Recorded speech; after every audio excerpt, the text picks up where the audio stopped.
오늘 지난주에 이어서 우리가 요시야 왕의 마지막과 그리고 요시야의 아들들 이야기까지 열왕기하 23장을 마무리하려고 합니다.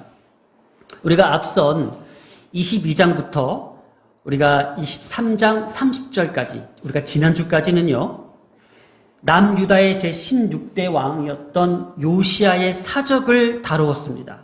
그래서 350년간의 그 유다 통치를 통틀어 보았을 때에 가장 불같은 사역을 했던 그 왕이 요시야 왕 때였다라는 것을 우리가 함께 나누었었습니다. 하지만 요시야의 그 죽음은 어찌하여 하나님 나를 버리시나이까 라는 했던 그 예수님의 절규같이 어찌하여 이렇게 불꽃 같은 사역을 잘 마무리했던 그 요시야 왕에게도 그 죽음은 막을 수 없었다라는 것, 바로 하나님의 주권적 영역이었다라는 것, 바로 예수님의 죽음 또한 하나님의 모든 계획과 예언대로 이루어졌다라는 것. 그래서 우리의 모든 삶 가운데 가져다드는 모든 고난과 그 슬픔과 그 좌절 또한 하나님의 영역 안에 속해 있기에 우리가 절대적 순종과 믿음으로 받아들여야 된다라는 그 믿음의 관점에서 우리가 지난주에 말씀을 살펴보았다는 겁니다. 자, 그러면 이 요시야의 이 아들들의 모습과 이 삶을 통해서 우리에게 또 무엇을 하나님께서 메시지로 남겨주시기를 원하는 거예요. 저 같았으면은 이 정도 아버지의 헌신과 뜨거운 하나님에 대한 순종과 그 열정을 본받아서 그 아들들까지는 정말 그 하나님의 믿음의 가문같이 그 정통성을 이어갔으면 좋겠다라는 바람이 있었으나 본문을 읽어가면서 처음 시작이 여호와 보시기에 악을 행하였다라고 이야기하고 있다라는 거예요. 그것도 그의 조상들의 모든 행위대로, 그냥 조상들은 어떤 조상들이에요? 350년과의 그 통치 기간 동안 요시야 왕과 다른 모습을 보였던 그 왕들의 모습대로 악을 행했다라는 거예요. 그의 아들의 이름이 여호아하스라고 등장하고 있습니다. 이 여호아하스의 뜻은요, 여호와가 붙드시다라는 뜻을 갖고 있습니다. 그런데요, 이 여호아하스는요, 둘째 아들입니다. 분명히 형이 있음에도 불구하고 사람들에 의해서 왕으로 추대되었습니다.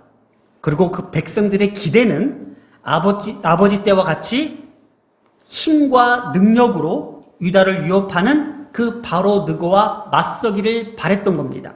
하지만 이 아들은 아버지와 같은 인생을 살지 않았다라는 것이 성경의 내용입니다. 그래서 여호와 보시기에 악을 행하였다고 합니다. 그러면 어찌하여 이 아들들은 아버지와 같은 모습을 보이지 못했을까라는 것에 대한 궁금증이 있습니다. 그러나 거기에 대해서는 성경이 이야기하고 있지 않다라는 거예요. 그러면 우리는 추측할 수밖에 없었고 그 추측 또한 옳지 못하다라는 거죠. 자, 그럼 왜 그럴까? 한번 생각해 보았습니다. 바로 지난주와 연장선상에서 우리의 상식과 우리의 논리로 그냥 이렇게 했더니 하나님께서는 당연히 이렇게 보상해 주실 거라는 그러한 맥락이 아닌 하나님께서 전체적 모든 유다를 다스리시는 하나님께서 계획하시고 목적하시는 것이 바로 애굽으로부터 바벨론으로부터 이 남유다를 심판하시고자 하는 그 이유가 분명하다라는 것, 바로 므낫셋의 죄악 가운데 있었다라는 것. 여호와의 성전 안에 우상 숭배를 가져다 놓고 우상에게 절하며 제사를 드렸던 그 므낫셋의 모든 죄에 하나님은 진노하셨다라는 그 심판을 말씀하셨던 거예요. 그러니 이 요시야의 죽음 또한 우리가 이해할 수 없었으며 지금 요시야의 그 아들들의 모든 행태까지도 우리가 상식적으로 납득이 가지 않았던 것들이 한두 개가 아닙니다. 그러면 분명한 것은 하나님이 다스리시는 주권, 하나님이 통치하시는 그 이스라엘을 하나님께서는 버리셨다라는 거예요. 버리셨다라는 거예요. 하나님께서 인간의 죄로 말미암아 우리를 버리셨습니다. 더 이상 너는 하나님의 자녀가 될 수 없어 라고 버리셨습니다. 그럼에도 불구하고 하나님의 백성을 향한 하나님의 약속과 그 언약을 통해서 버리심에도 불구하고 구원하실 그 모든 목적과 그것은 남겨두셨다라는 거예요. 그것이 바로 우리에겐 오늘날 예수 그리스도의 희망인 겁니다. 예수 그리스도의 구원이 난 겁니다. 그래서 이것이 우리에게 큰 복된 소식이자 복음이 되었습니다. 그리고 진리가 되었고 바로 우리가 다시 한번 그 죄로부터 구원받을 수 있는 기회를 얻은 그 기쁨과 영광과 창sun 속에서 오늘 우리가 이 기독교를 맞이하고 있다는 겁니다. 그러나 지금 이 시대로 돌아가서 다시 한번 하나님께서 그 버리심이 얼마나 참혹하고도 얼마나 공의로우신지를 우리가 알아야 된다는 거예요. 이 또한 알아야만 그 구원이 우리에게 값지게 들어온다는 거예요. 예수님의 구원이, 예수의 그 십자가의 능력이, 그 사랑이 얼마나 하나님이 그토록 우리를 사랑하시는지, 우리에게 그 약속을 지켜내시는지에 대한 하나님의 언약적 관점에서, 이 구속사적 관점에서 우리는 분명히 들여다볼 수 있어야 됩니다. 어떻게? 지금 이 순간 하나님의 심판은 너무나도 적나라하고 공의롭다라는 거예요. 그 이 아들들, 바로 마치 이 백성들이 아버지 때에 같이 애굽의 왕 바로 느고로부터 우리가 벗어나며 바벨론으로부터 우리가 막아낼 수 있는 그러한 왕을 기대했던 백성들, 그래서 형을 제껴두고 둘째 동생인 이 여호아스를 추대했던 거예요. 그나마 이 여호아스는 애굽 바로 느고와 맞설 수 있는 아들이라는 것을 그 당시에 그들이 판단했던 것 같아요. 어땠습니까? 유대인들이 메시아를 기다릴 때에 로마의 압제로부터, 로마의 그 고역으로부터, 그 핍박으로부터 벗어나게 할 왕을 구했잖아요. 그 왕이 되기를 바랬잖아요. 그러나 그 예수님께서 어떤 모습으로 오셨습니까? 마국간에서 태어나셨고, 유대인들을 구원하기보다도 병든 자를 고치시고, 천국 복음을 전파하시며, 바리새인들을 꾸짖으시며, 종교 지도자들을 완전히 율법주의자들로 내몰리며, 이렇게 하니 정말 이것이 과연 우리가 바랬던 왕이었나라는 것처럼 십자가에 못을 박은 그 유대인들, 이때도 마찬가지입니다. 이들에게는 바로 이 남유다를 지킬 그 왕을 기대했던 것 같아요. 그러나 석 달만 다스렸습니다. 어떻게 해서 석 달만 다스리게 되었을까라는 거예요. 바로 33절에 바로 느고가 그를 하마 땅 림나에 가두어 예루살렘에서 왕이 되지 못하겠대요. 자, 보세요. 애굽의 왕 바로 느고가 또 등장해서요. 지금 요시야의 둘째 아들 여호아스를요 잡아다가 하마 땅 림나에 가두었대요. 예루살렘에서 멀리 떨어진 곳에다 가두어서 왕이 되지 못하게 하고, 바로 그 나라로 하여금 은 100달란트와 금 1달란트를 벌금으로 세금을 내게 했습니다. 그리고 34절에 그의 형이었던 엘리야김을 왕으로 세웁니다. 그러니까 자기 멋대로 그 엘리야김을 왕으로 세운 다음에 아버지 요시야 대신 왕으로 삼고 그의 이름을 고쳐 여호와김이라고 바꿉니다. 이렇게 바로 느고가 유다의 내정 간섭을 하여 여호아스를 폐위하고, 바로 느고가 그 여호아스의 형이었던 엘리야김을 왕으로 추대하면서 이름까지 바꾸는 이 사실, 이 부분을 오늘 우리가 들여다본다라는 거예요. 바로 이것이 35절에 바로 느고의 명령대로. 다시 한 번만요. 바로 느고의 명령이래요. 명령. 그러면 이 바로 느고가 지금 남유다를 통치하겠다라는 의지가 있고, 바로 느고의 명령대로 그 권위에 순종하고 굴복했다라는 것이 우리가 오늘 받아들일 수 있는 본문입니다. 이렇게 바로 느고의 권위에 복종한 그 엘리야김, 요아스의 아들, 지금은 이름이 바뀌어서 여호와김으로 표기되고 있습니다. 이 남유다의 이 모든 것들을 간섭하고 모든 것들을 굴복하게 하는 상황 속에서 이 왕의 입장에서 뭐예요? 애굽의 정책을 따르기보다도 백성을 위한 정치가 아닌 바로 바로 느고의 그 정권의 권위에 굴복했다라는 거예요. 오늘 이 본문을 들여다보면서 저는 많은 생각을 해봤습니다. 오늘날 우리도요, 어떠한 그 권위 앞에서 무너질 수 있을까? 우리가 직장 생활하는 사람들은 다 한결같이 느끼는 것이 바로 우리의 생계를 담당하고 또 우리의 인사권자들 앞에서 우리가 그 권위에 굴복할 수밖에 없는 것이 현실이잖아요. 아마 우리의 인생사가 모든 것이 우리가 어떠한 부분에 있어서 어떠한 상황에서 굴복할 수밖에 없고 그 권위에 순종할 수밖에 없고 그 권위 앞에 우리의 모든 것들을 내려놓을 수밖에 없느냐는 거예요. 그러면 우리 기독교인들은 하나님께서 어떻게 살려고 우리에게 부여해 주신 무언가 있지 않을까? 우리가 많이 듣는 본문이 있습니다. 바로 그것이 요한복음 1장 12절 13절입니다. 영접하는 자, 곧 그 이름을 믿는 자들에게는 하나님의 자녀되는 이 권세를 주셨으니 바로 우리에게 이 세상 앞에서 굴복하지 않아도 하나님의 손에서 우리는 하나님께서 권세를 부여해 주셨다는 것이 팩트입니다. 그러면 이 권세가 authority, 이 authority가 과연 무엇일까? 우리가 한번 생각해 보시면 좋겠습니다. 바로 이 authority, 이 권세라는 것은 위임받은 권력이나 권위를 뜻하고 있습니다. 궁극적으로 모든 창조물에 대해 최고의 권세를 가지신 분은 하나님뿐입니다. 그런데 하나님을 믿는 자녀들에게 이 권세를 주셨대요.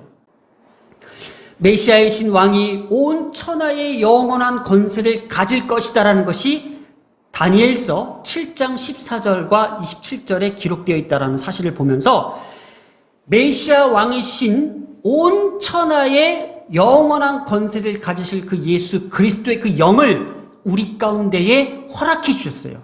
바로 그의 이름을 믿는 자, 하나님의 자녀로 되는 권세를 주셨다라는 거예요. 그런데 오늘날 우리에게는 이 권세가 너무나도 축소되어 있다라는 것이 사실이에요.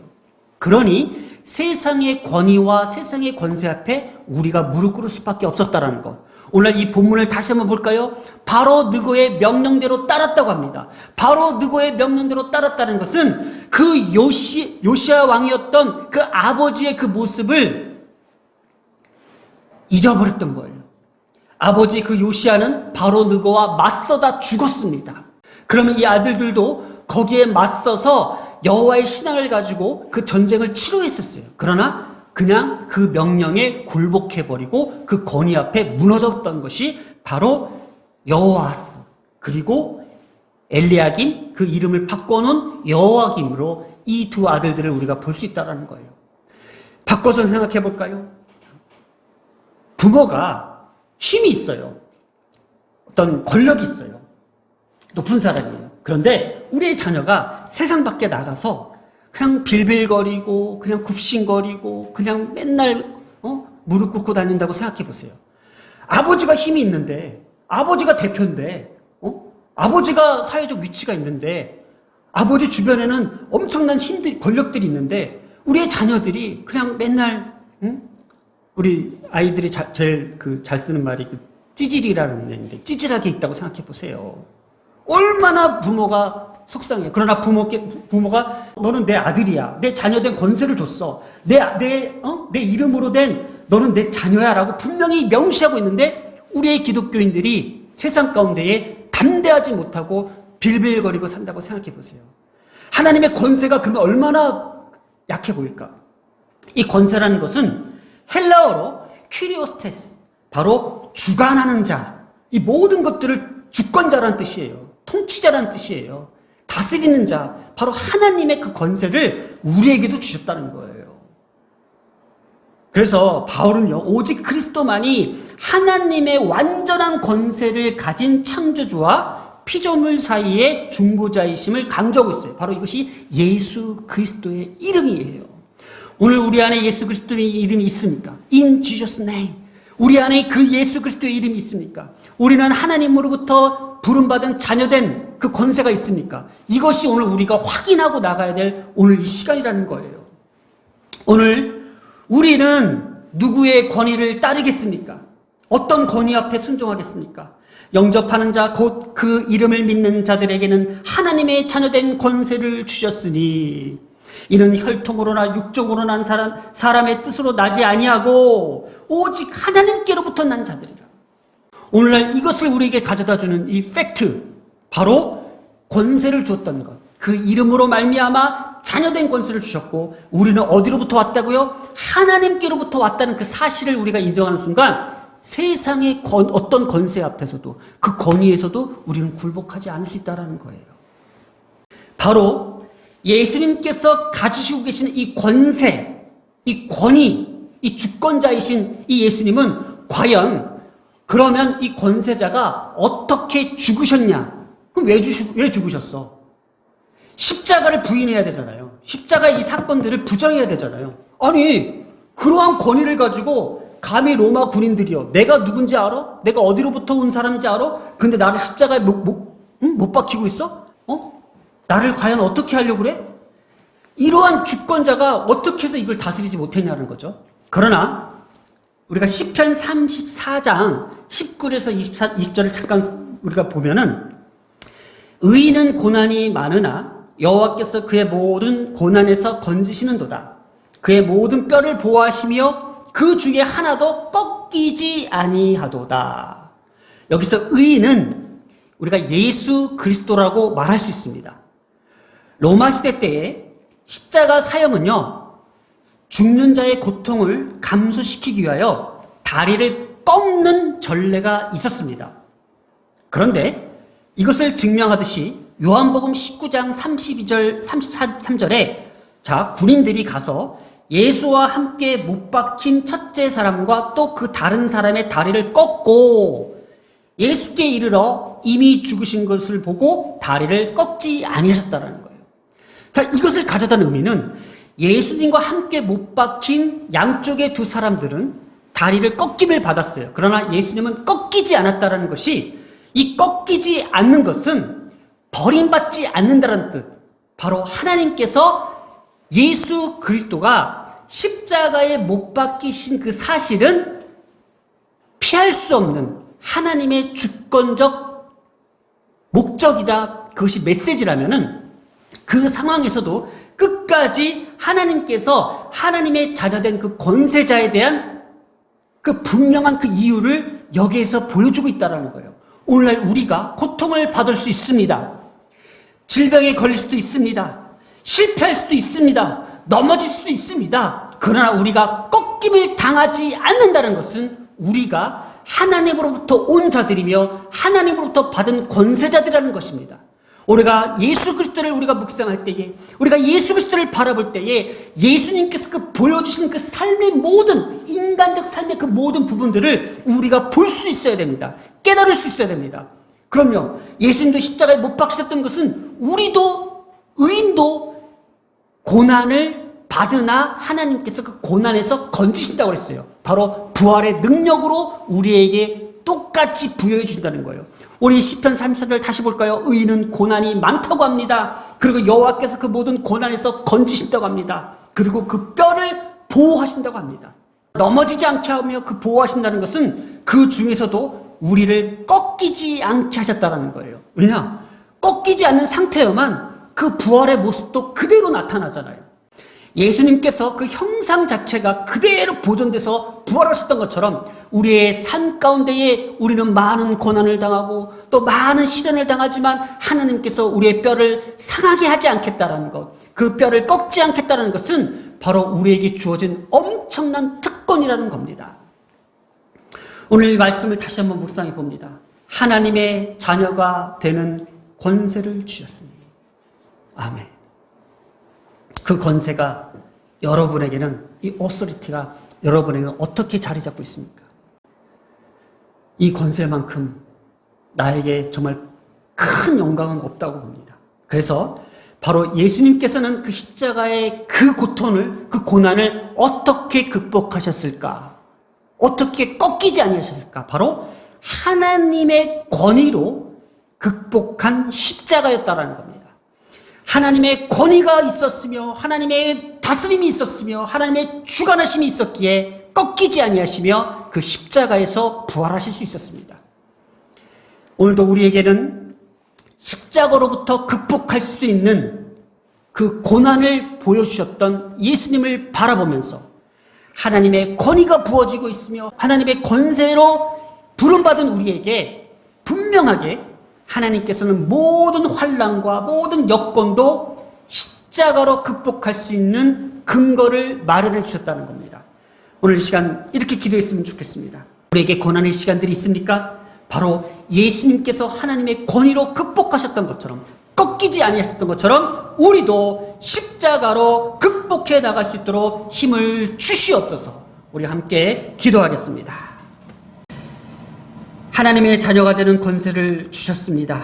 그러기에 이 세상을 살아가는 우리 모두에게는 그 어떤 것도 두렵지 아니하며 그 어떤 권위에도 굴복하지 않을 것을 이 시간 다짐하며 결단하는 시간 되게 하심을 감사드리며 예수 그리스도의 그 십자가의 고난으로 극복해 나갈 수 있는 우리 모두가 될 수 있도록 주관하여 주시옵소서. 이 모든 말씀 우리 주 예수님의 이름으로 기도드렸습니다. 아멘.